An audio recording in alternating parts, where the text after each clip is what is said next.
Clear that my intention was to play, and my intention was to play for the New York Jets. Okay. All right, folks, that's it. I'm ready. I am ready to have my heart broken once again. Let's do it. Aaron Rodgers is coming to New York.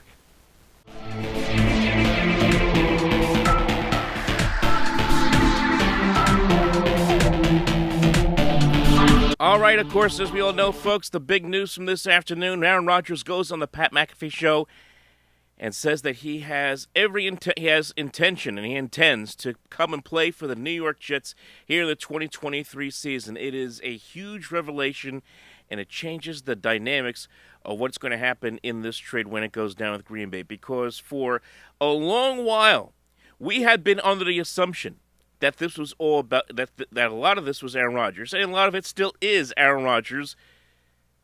Now this time, using the platform with Pat McAfee to try to get his side of the story, obviously.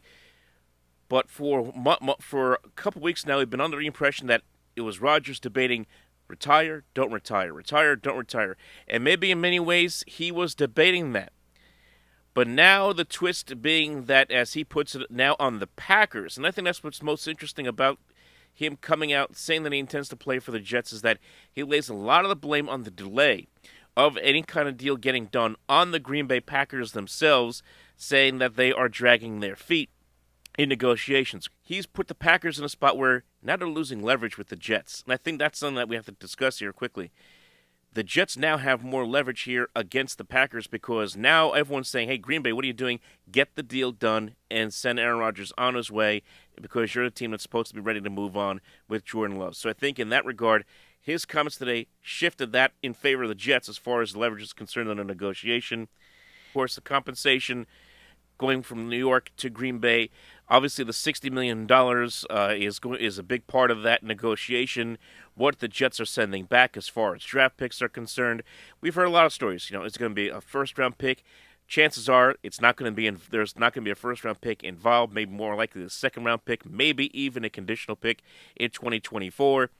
That's what we've been hearing over the last couple of days, but nothing has been concrete, nothing is done. So Rodgers laying the blame at his old team, soon-to-be old team in the Green Bay Packers, and giving the intention that he's going to play.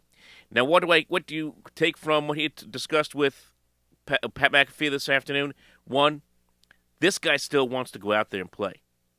This guy still has the energy. After meeting with the Jets, meeting with Robert Saleh and Joe Douglas and Woody Johnson, he thought it over and felt good mentally, feels good physically, and he wants to go out there and play.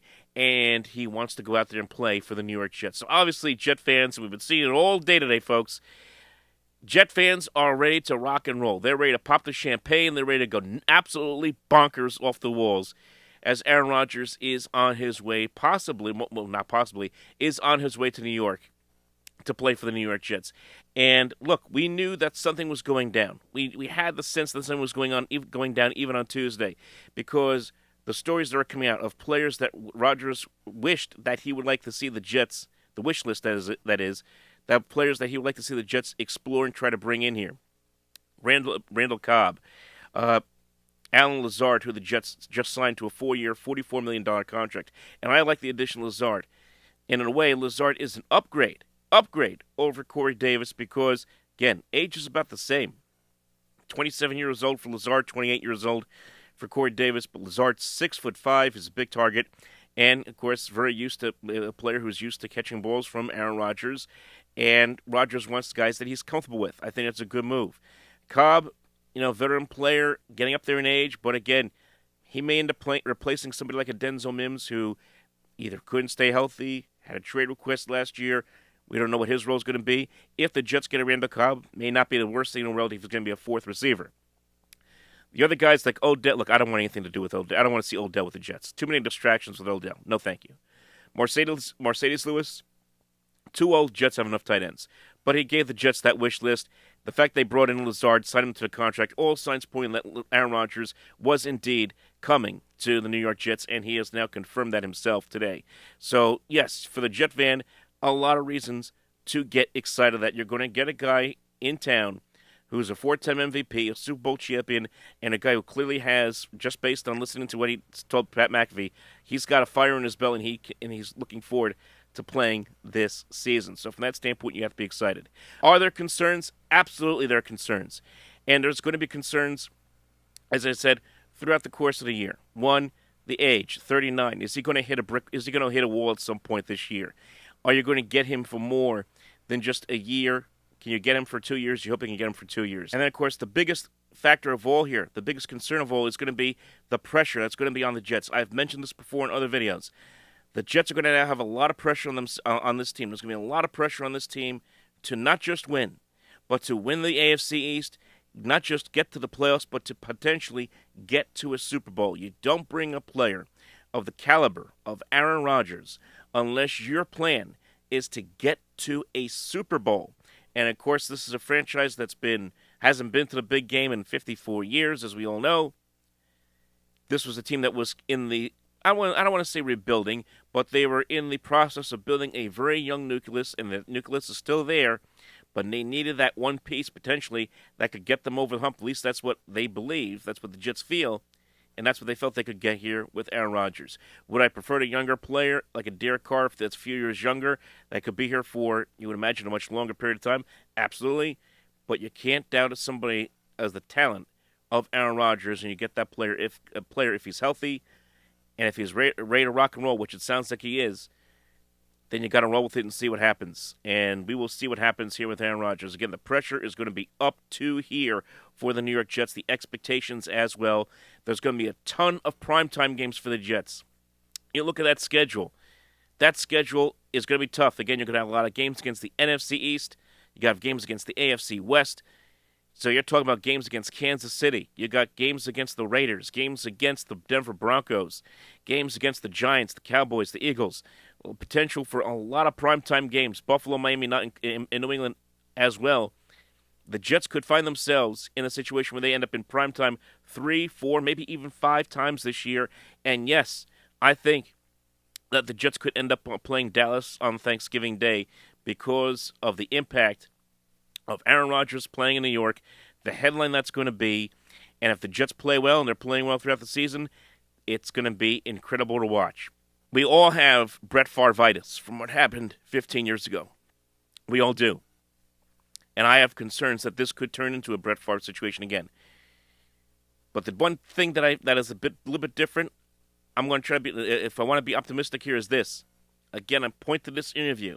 I point to the fact that Rodgers sounds willing and able to play and wanting to play. Favre was kind of wishy-washy. Really didn't want to be in New York. It seems like Rodgers wants to be here and is willing to accept this idea of moving forward and becoming a member of the New York Jets. We'll see again, we will see what happens when we get to that point. But it has been a wild off-season so far for the New York Jets. They are grabbing all the headlines. They're getting all the attention. And that's what happens when you go out and go after one of these top players like Aaron Rodgers. And those stories are going to get crazier and crazier, and the headlines are going to get louder and louder over the course of the year. Training camp is going to be nuts. People are going to be flocking to training camp this year. They'll be flocking to MetLife Stadium to see how this all pans out. But right now, the trade isn't official. It's not official yet. It's not official. Still got a lot of work to do to make this happen. But the fact that he has the intention of coming here leads one to believe that it's going to happen any minute, any day now. You would have to think any day, and we'll see if it can get done. One thing that Trey Wingo said is that again he's been one who's been on target with us all the time. He of course said that Rodgers to the Jets was going to happen.